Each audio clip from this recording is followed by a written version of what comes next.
श्रोते हो, नमस्कार. विशेष वार्ता या कार्यक्रमात मी मेघना देशपांडे आपणा सर्वांचं मनपूर्वक स्वागत करते. स्वास्थ्य हा आपल्या सर्वांच्याच जिव्हाळ्याचा विषय. आपण आपल्या आणि आपल्या सुहृदांच्या स्वास्थ्याची काळजी घेतो आणि त्याविषयी बोलतोही. मात्र ते केवळ शरीर स्वास्थ्याविषयी. मनस्वास्थ्य जे शरीर स्वास्थ्य इतकंच, कदाचित थोडं अधिकच महत्वाचं असूनही आपण त्याबद्दल विचार करत नाही. मग त्याविषयी बोलणं तर दूरच. मनस्वास्थ्याची पातळी बिघडली की टोकाचं पाऊल उचललं जातं, ते म्हणजे आत्महत्येचं. मग तो एखादा अभिनेता असो की एखादा कोवळा तरुण, एखादा मध्यमवयीन नोकरदार की एखादी विवाहिता. रोज कानावर येणाऱ्या या घटनांची आकडेवारी भयावह आहे आणि देशात सर्वच बाबतीत अग्रेसर असणारा महाराष्ट्र दुर्दैवानं आत्महत्यांच्या बाबतीतही आघाडीवर आहे. याच अनुषंगानं मानसिक स्वास्थ्य उत्तम राखून आणि राखायला मदत करून आत्महत्यांना प्रतिबंध करता येतो का, या विषयावर माहिती देण्यासाठी आज आपल्या स्टुडिओत आल्या आहेत मृदुला घोडके. नमस्कार मृदुलाताई. नमस्कार. मृदुला घोडके हे नाव आकाशवाणीवरील वृत्तनिवेदिका म्हणून घराघरात परिचयाचं आहे. मात्र मृदुलाताई गेली 23 वर्ष आत्महत्या प्रतिबंधक क्षेत्रात स्वयंस्फूर्तीनं काम करत आहेत. चला तर मग मृदुलाताईंशी गप्पा मारूया. मृदुलाताई, मानसिक स्वास्थ्य आणि आत्महत्या प्रतिबंध या क्षेत्रात काम करण्याची प्रेरणा तुम्हाला कुठून मिळाली? काहीतरी मला समाजासाठी करायचं होतं. जेव्हा ऐकलं, ह्या दिल्लीमध्ये असताना सुमैत्री म्हणून एक संस्था आहे, तिथे काम करणाऱ्या काही लोकांकडनं मी ऐकलं की असे जे डिप्रेशनमध्ये आहेत, अतिशय मानसिक अस्वास्थ्य असे असणारे लोक, ज्यांच्यासाठी हेल्पलाईन आहे. तर मला कुतूहल जागा झालं आणि मी ती हेल्पलाईन जॉईन केली. आणि त्याच्यानंतर मला जे काही अनुभव आले तर ते ह्या बाबतीमध्ये म्हणजे मी स्वतःला अगदी झोकून दिलेलं आहे. त्याच्यामुळे सध्या कॉलेजेस असो, कॉर्पोरेट्स असो, शाळा असो, छोटे महिलांचे गट असो, हॉस्पिटल्स असो, सगळ्या क्षेत्रातल्या सगळ्या वयोगटातल्या लोकांसाठी आत्महत्येबाबत जागृती करण्याचं काम मी माझ्या परीने करते आणि माझ्या एका NGO तर्फे करते. तुम्हाला असं वाटतं का की आत्महत्येचे विचार एखाद्या व्यक्तीच्या मनात घोळत राहिले की त्याचे काही सिग्नल्स मिळू शकतात का, आणि ते कसे ओळखायचे आणि त्या बाबतीत आपली भूमिका काय असावी? आत्महत्या ही एकदम कधीच होत नाही. फक्त अभ्यासातनं हे दिसून आलेलं आहे की आत्महत्या करणारी व्यक्ती ह्याच्यामध्ये 92% लोक हे संकेत देत असतात. ते धोक्याचे संकेत आहेत. आणि त्याच्यासाठी अनेक कारणं असू शकतात. म्हणजे आर्थिक कारण असू शकतं, नोकरी जाण्याचं असतं, मार्क कमी पडले म्हणून असं, तुम्हाला घरामध्ये भांडणं, नातेसंबंधांमधलं काही वैमनस्य असेल किंवा तणाव असेल, तो असू शकतो, करिअरच्या मध्ये असू शकतो, तुम्हाला इव्हन ह्याच्यामध्ये लैंगिकता, मी कोण आहे नक्की, पुरुष आहे का स्त्री आहे, किंवा असे असू शकतात, गंभीर आजार आहेत. अशा अनेक कारणं आपल्याला दिसून येतात. पण या कारणांमुळे येणारी आत्यंतिक नैराश्य, जेव्हा एक्स्ट्रीम होपलेसनेस किंवा जेव्हा असं वाटतं की मी जगण्याच्या लायकच नाही, एक्स्ट्रीम वर्थलेसनेस आणि एक्स्ट्रीम हेल्पलेसनेस, असहाय्य वाटतं की मला कोणीच आता मदत करू शकणार नाही, मी ह्याच्यातनं निघणं, मी जगेन किंवा मरेन, कोणाला परवाच नाही, असे जेव्हा वाटायला लागतं, त्यावेळेस ती व्यक्ती विविध प्रकारे संकेत देत असते आणि ती आत्महत्येसारखं टोकाचं पाऊल उचलते.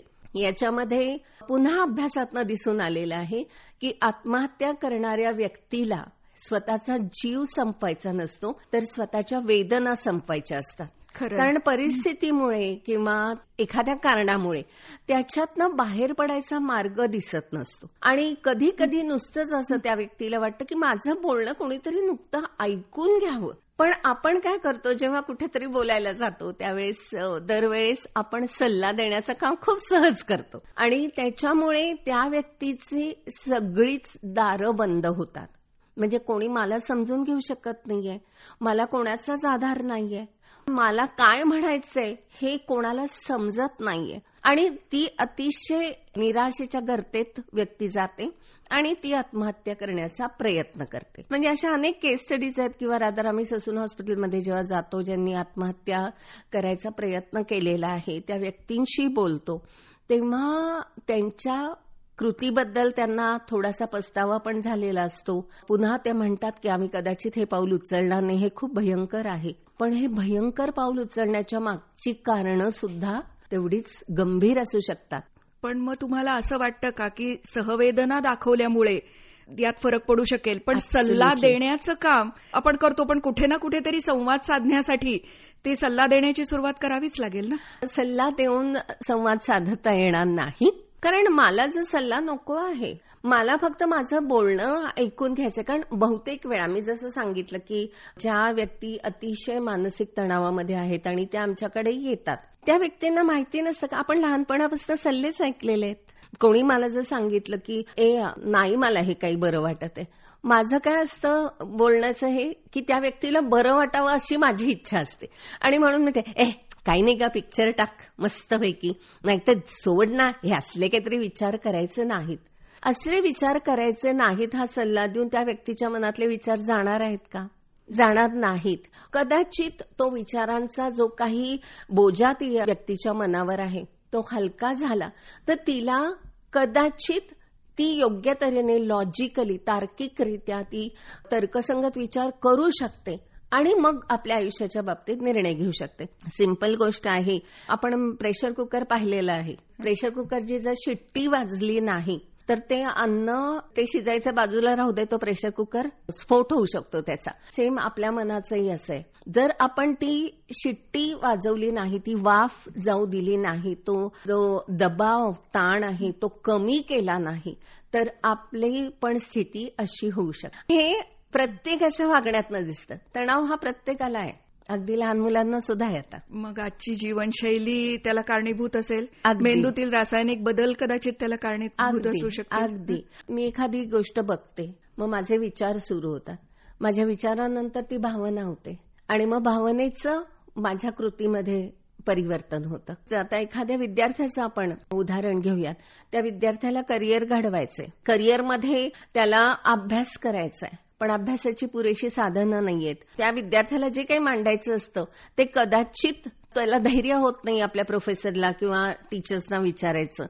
त्यामुळे मी कसा पुढे जाऊ? मी बाकी जर मी मित्रांना मैत्रिणींना विचारलं तर कदाचित माझी खिल्ली उडवू शकता की काय आहे तुला एवढं पण नाही कळत का, असंही होऊ शकतं. किंवा नको बाबा मग ते काय म्हणतील तुला समजत नाही का, हा तू तिकडे इकडनं आलेला आहेस ना, असं. त्याचप्रमाणे इतरही घटक असतात जे त्याच्यावर दबाव टाकत असतात. मग मला हे प्रेशर आहे की मला एवढे मार्क मिळवायचे, मला योग्य मार्गदर्शन मिळत नाही, मी पुढे जाऊ शकत नाहीये आणि मला पुढे बोलताही येत नाही. पण अभ्यासात ना पुन्हा मी तेच अभ्यासाचा हवाला देते. जेव्हा आत्महत्या करणारी, मी पुन्हा मेघना पहिल्या प्रश्नाकडे जाईन की ती व्यक्ती काही इशारे देत असते का? येस, ती व्यक्ती इशारे देत असते. आपल्यामध्ये सुद्धा आपल्याला तो बदल जाणवला पाहिजे आणि मी नक्कीच सांगेन की आपण आपलंही परीक्षण करूयात, दुसऱ्यांचंही परीक्षण करूयात. माझी वागणूक अचानक मला चीड का येतेय, मला रागराग का होतोय, मी एकटं का बसावं असं वाटतंय, माझी भूक का वाढलीय किंवा एकदम कमी का झालीय, मला झोप का येत नाहीये किंवा मी खूप जास्त झोपतीये का. कारण जेव्हा माझे भावना येतात त्यावेळेस माझ्या शरीरात बदल होतात, धडधड वाढते, सिग्नल्स असू शकतात. अगदी अगदी. आणि हेच सिग्नल आपण आपल्या मित्रमैत्रिणींच्या बाबतीतही, अगदी शेजारी असतात आणि त्या बोलत असतात. म्हणजे अगदी शेवटी कोणी कदाचित म्हणत असतं की ओके बाय बाय, आज माझं शेवटचं बाय बाय. तर त्या गोष्टी आपण कायम सिरियसली घेतल्या पाहिजेत की तू ठीक आहेस ना, काही सांगायचंय का तुला, चल आपण जाऊन बोलूयात. हे फक्त बोलणं म्हणजे व्हेंटिलेशन आहे. आणि जो म्हणतेस तू, तर असा संवाद जर साधला तर डेफिनेटली ते होऊ शकते. पण मग असा संवाद साधण्यासाठी मदत करणाऱ्या काही संस्था कार्यरत आहेत का, किंवा त्यांची व्याप्ती मला असं वाटतं पण फार कमी असावीत, कारण त्या ऐकू येत नाहीत. म्हणजे ताणतणावावर मार्गदर्शन करणाऱ्या बऱ्याच संस्था असतात. बरोबर. पण मग आत्महत्या प्रतिबंधासाठी मदत करणं म्हणजे काय नक्की ती संस्था करू शकते? अगदी नक्कीच अशा संस्था आहेत, पण त्या खूप कमी आहेत आणि देशभरात आहेत त्या तशा. पुण्यात सुद्धा आहेत. एका संस्थेशी कनेक्टिंग ट्रस्ट म्हणून आहे, त्याच्याशी मी निगडीत आहे. 2017 पासून मी तिथे काम करते. अशा संस्थांची हेल्पलाईन आहे, ते तुम्हाला नेटवर त्याची माहिती मिळू शकते. अशा 1-2 संस्था फक्त आत्महत्या प्रतिबंधक क्षेत्रात काम करतात. दुसऱ्या आहेत त्या डिप्रेशनबद्दल किंवा इतर जे काही मानसिक तुमचं अस्वास्थ्य असेल त्या क्षेत्रामध्ये काम आहे. पण केवळ आत्महत्या की कारण ही सगळी कारणं जे आत्महत्येला प्रवृत्त करू शकतात. अशा ठिकाणी आपण फोन करू शकतो आणि बेसिकली जसं मी आधी सांगितलं की आपण तिथे सल्ला न देता तुमचं चूक किंवा बरोबर, कारण आपण खूप सहज सांगतोय काय चुकीचा विचार करतो, हे चूक आहे, ते आपण त्या व्यक्तीसाठी ते बरोबर आहे, आपल्यासाठी चूक असेल. आणि ज्यावेळेस तिच्या मनाचं ओझं जातं त्यावेळेस ती तर्कसंगत विचार करण्याची तिची स्वतःची कुवत आहे ती जागी होते आणि ती व्यक्ती विचार करायला लागते. या संस्था जर काही समन्वयाने काम करू शकल्या तर त्यांची लोकांपर्यंत पोहोचण्याची क्षमता वाढू शकेल असं वाटतं का नक्की तुम्हाला? नक्की. आकडेवारी जशी म्हणालीस मेघना तू की भयावह आहे आणि जगामध्ये प्रत्येक 40 सेकंदाला एक आत्महत्या होते. अरे बापरे.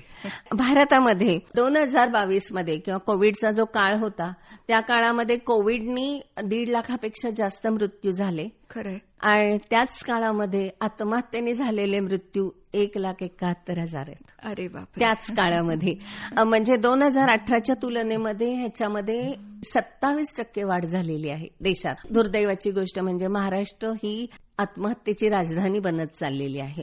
त्यामुळे हे आकडे नक्कीच भयावह आहे. मला नेहमी वाटतं की युनेस्कोची थीम आहे की तुम्ही संवाद साधा.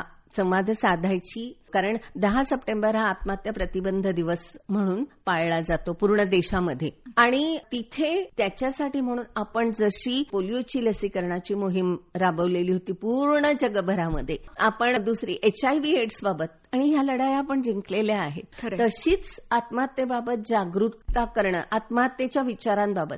कारण आपल्याला खूप आश्चर्य वाटतं अशा मोठ्याच्या मुलांनी का आत्महत्या केली, हे एवढे धार्मिक गुरु होते त्यांनी का आत्महत्या केली. आत्महत्या ही कुठल्याही वर्गाला ग्रासू शकते, कुठल्याही वयोगटातल्या माणसाला ग्रासू शकते. त्यामुळे त्याला काही कुठे प्रतिबंध हे असं नाहीये. पण त्यांच्याशी संवाद साधून त्यांना आम्ही आहोत तुमच्या ह्या पडत्या काळामध्ये. पडत्या काळ म्हणजे आत्महत्या करणारी व्यक्ती जेव्हा तिच्या मनात विचार फिरत असतात आत्महत्येचे, त्यावेळेस ती एखाद्या, आम्ही नेहमी उपमा देतो की एखाद्या अंधाऱ्या गुहेतनं जाणारी ती व्यक्ती असते, तिला प्रकाशाचा किरण कुठेच दिसत नसतो. त्या काळामध्ये जर आपण त्या व्यक्तीचा हात धरून ठेवला की मी बरोबर आहे, डोंट वरी, मी आहे, असहाय्य नाहीये, वी केअर फॉर यू, आम्हाला चिंता आहे, अँड वी व्हॅल्यू यू, तुमच्या जीवनाची आम्हाला पर्वा आहे. आणि एवढं जरी आपण म्हटलं की don't worry, I am there for you. बाकी प्रॅक्टिकल मदत प्रत्येकाला प्रत्येकाची असते. त्याच्यानंतर ज्यावेळेस त्यांचे विचार ते शांत होऊ शकतात आत्महत्येचे, कारण ही भावना आहे आणि भावना कोणाच्या मनात आपल्याला निर्माण करता येत नाही किंवा घालता येत, किंवा असं मी बोलले आत्महत्येबद्दल म्हणून ते लगेच निर्माण होतात असं काहीही नाहीये. भावना, कारण मला ज्यांनी आनंद होईल त्यांनी तुला आनंद होईल असं नाहीये. तर अशाच प्रकारे ही भावना आहे, ही काही काळ जागरूक होते, त्याच्यामध्ये काही अघटित घडलं तर घडू शकतं, पण ती काही काळाने ती ओसरू लागते. त्याला वेगळे घटक आहेत. व्यक्तीच्या बरोबर आपण तिला मानसिक आधार दिला आणि ह्या संस्था ज्या आहेत त्या मानसिक आधार देण्याचं काम करतात आणि त्याच्यातनं जेव्हा बाहेर पडत असते ती व्यक्ती तेव्हा आशेचा किरण दिसायला लागतो. रॉजर्सची थिअरी आहे की प्रत्येकाची, मानवाची आपली उपजत एक क्षमता असते स्वतःची काळजी घ्यायची, मानसिक असो किंवा शारीरिक असो. तर ती व्यक्ती स्वतःच्या बद्दल मग ती विचार करायला लागते आणि त्याच्यातनं ती बाहेर पडू शकते. पण जेव्हा एखादा जीव असा आपण वाचवतो तर ते अतिशय मोलाचं काम ठरू शकतं. खरंय मृदुलाताई, मला असं वाटतं हा भावनांचा निचरा होण्यासाठी जी आपण मदत करू शकतो आणि त्याच्यासाठी म्हणजे प्रत्येक क्षणी काही वेगळं काम करत असतो असं नाही, आपल्या रोजच्या कामकाजाबरोबरही आपण हे करू शकतो. आणि मदतीचा हात, प्रकाशाची तिरीप ही जर आपण एखाद्याच्या जीवनात आणू शकलो तर मला असं वाटतं एखाद्या तरी आत्महत्येला प्रतिबंध होऊ शकेल, एखादा तरी जीव नक्कीच वाचू शकेल. नक्की. मदतीचा हात देण्यासाठी मृदुलाताई आज तुम्ही जी माहिती दिलीत, जे विचार आमच्या मनात जागवलेत त्याबद्दल मी आपली अतिशय आभारी आहे. मी खास विशेष करून वृत्त विभागाची आणि वृत्त विभाग प्रमुखांची खूप आभारी आहे.